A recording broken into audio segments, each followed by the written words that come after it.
Hello বন্ধুরা, এই মুহূর্তে আমরা চলে এসেছি ওয়েস্ট বেঙ্গল পুলিশের অফিসিয়াল ওয়েবসাইটে। তো তোমাদের বলে রাখি, আগামী সোমবার অর্থাৎ এর আগের যে সোমবার, গত সোমবার যেটা গেছে, সেই সোমবারে কিন্তু তোমাদের কেসটা এখনও মেটেনি। ঠিক আছে, মাননীয় অমৃতা সিনহা কেসটি এখনও শুনছেন, আর বিরোধী পক্ষের উকিল অনিন্দ্য লাহিড়ী তার বক্তব্য তুলে ধরার চেষ্টা করছে। তার এখনও সময় লাগবে। আর কত সময়, তারিখ পে তারিখ, সেই একদম পুরো সিনেমার মতো বাস্তবটা হয়ে দাঁড়িয়েছে। তো তোমাদের বলে রাখি যে এর পর নেক্সট সোমবার একটা কেস রয়েছে। ঠিক আছে, তো এই সোমবারেও যদি কেস না মেটে, ঠিক আছে, তো তোমাদের বলে রাখি ইডব্লিউএস কেসটা কিন্তু 16 নম্বরে লিস্টেড হয়েছে, ইডব্লিউএস কেস। তো সেটা যদি না মেটে, ঠিক আছে, সেই তারিখের মধ্যে, তাহলে আমাদের কিন্তু রাস্তায় নামা দরকার।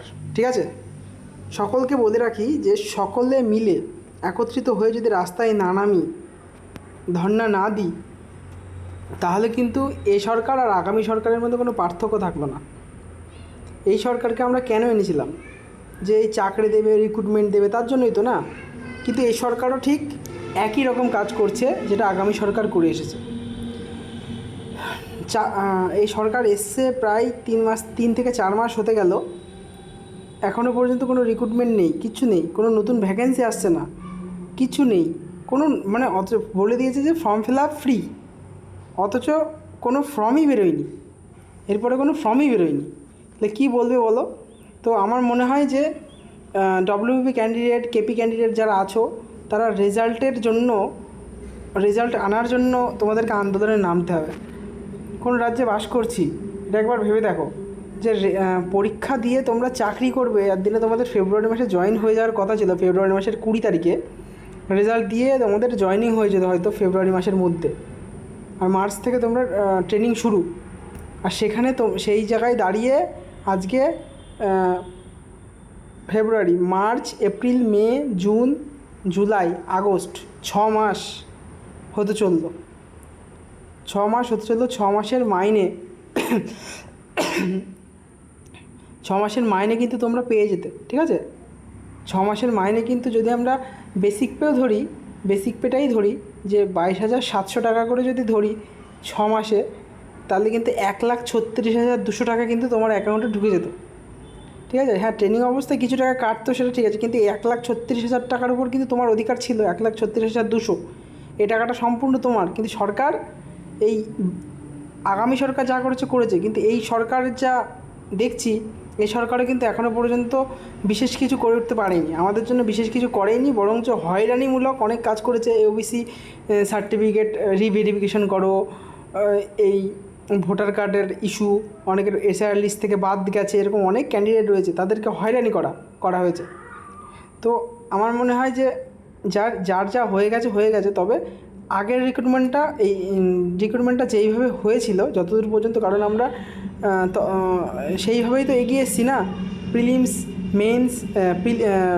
বলতে মেন্স, পিইটি, পিএমটি, ইন্টারভিউ পর্যন্ত তো আমরা সেইভাবেই দিয়ে এসেছি, সেই ভোটার কার্ড নিয়েই কিংবা সেই ওবিসি কার্ড নিয়েই। ঠিক আছে, তো এখন যাদের ওবিসি কার্ড বাতিল হয়ে গেছে, তারা যদি এই রিক্রুটমেন্টটা করা হয়, এখন যদি ওবিসি এ বি করে না করে যদি শুধু ওবিসি হিসাবেই রেজাল্টটা আনা হয়, তবে কিন্তু সেক্ষেত্রে তোমাদের বলে রাখি আবার কেস করবে। যারা বাদ গেছে তাদের তো কোনো দোষ নেই, যে 66টা ক্যাটাগরিকে ওবিসি থেকে বাদ দেওয়া হয়েছে। তোমরা একবার ভাবো, তাদের মধ্যে কিছু স্টুডেন্ট তো আছে, কোনো না কোনো ক্যান্ডিডেট তো আছে যারা হচ্ছে পিইটি, পিএমটি এবং হচ্ছে মেন্স যে পরীক্ষাটা, ইন্টারভিউ ক্লিয়ার করে বসেছে। এমন তো অনেক ক্যান্ডিডেট আছে যাদের নাম্বার একদম পুরো ওবিসিতেই যারা চাকরি পাওয়া সম্ভব, ওবিসি এ অথবা বি, যে কোনো একটা ক্যাটাগরিতে চাকরি পাওয়া সম্ভব। যে 66টা ক্যাটাগরি, যে 66টা আর কি ক্যান্ডিডেট, ওবিসি ক্যাটাগরির মধ্যে যারা বাদ গেছে, তারা কিন্তু আবার কেস করবে। সেক্ষেত্রে এই যে রিক্রুটমেন্টটা আরও ঝুলবে। তো আমার মনে হয় যে আন্দোলনটা করা উচিত, আর পিআরবি বোর্ডকেও একটু সচেতনভাবে সিদ্ধান্ত নেওয়া উচিত, কারণ অনেকগুলো ছেলেমেয়ের ভবিষ্যতের ব্যাপার। ঠিক আছে, তো আমাদের মনে হয় যে আন্দোলন চাই, আন্দোলন হতে হবে। ঠিক আছে, আন্দোলন যদি না করো, রেজাল্ট কিন্তু আসবে না। আমার তো মনে হচ্ছে 2027-এও তোমাদের রিক্রুটমেন্টটা হবে না। তাই আন্দোলন করো, আন্দোলন করতে হবে। ঠিক আছে, সবাই একটি গ্রুপ খুলে শান্তিপূর্ণভাবে আন্দোলন করবে, যেটা করা দরকার, ঠিক আছে। বেশ কিছু স্যার আছে যারা আন্দোলনের সাথে যুক্ত থাকে, চিরঞ্জিত স্যার, সেরা কোথায় গেল জানি না।